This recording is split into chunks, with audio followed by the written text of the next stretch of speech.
વાળાના લોકોને કેવું છે, ચૈતર ચીટર ગદ્દાર, એની અટક ગદ્દાર, વસાવાના પણ ગદ્દાર. તો નમસ્કાર મિત્રો, નવા વિડીયોમાં તમારું ફરીવાર હાર્દિક સ્વાગત છે. તો મિત્રો, હાલમાં આ સોશિયલ મીડિયા પર વિડીયો ખૂબ જ ફરી રહ્યો છે મિત્રો.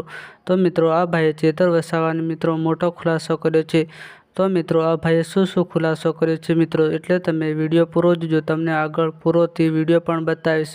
તો મિત્રો, વિડીયોની શરૂઆત કરતાં પહેલાં તમને કહી દઉં કે જો ચેનલમાં પહેલી વાર આવ્યા હોય તો મિત્રો તમે પહેલાં અમારી ચેનલને સબસ્ક્રાઈબ કરી લેજો મિત્રો, જેથી આગળ કંઈ પણ માહિતી મળે તે તમારા સુધી પહોંચાડીએ. તો મિત્રો, તમે આગળ વિડીયોમાં પણ જોયું તે ભાઈ એવું કહે છે કે ચેટર અને એવું પણ કીધું છે કે તેની અટક વસાવા નથી પણ તેની અટક ગદ્દાર છે, એવું મિત્રો તે ભાઈ બોલ્યા છે મિત્રો, જે તમે આગળ વિડીયોમાં પણ જોયું. તો મિત્રો, અમે કોઈનો વિરોધ કરતા નથી, પરંતુ જે સોશિયલ મીડિયા પર વાયરલ થતું હોય છે તે તમારા સુધી અમે પહોંચાડતા હોઈએ છીએ મિત્રો. અને તમે જે વિડીયો જોયો તે હાલમાં સોશિયલ મીડિયા પર ખૂબ જ ફરી રહ્યો છે મિત્રો. તો મિત્રો, આજના વિડીયોમાં આટલું જ. મળીએ આપણે નવા વિડીયોમાં.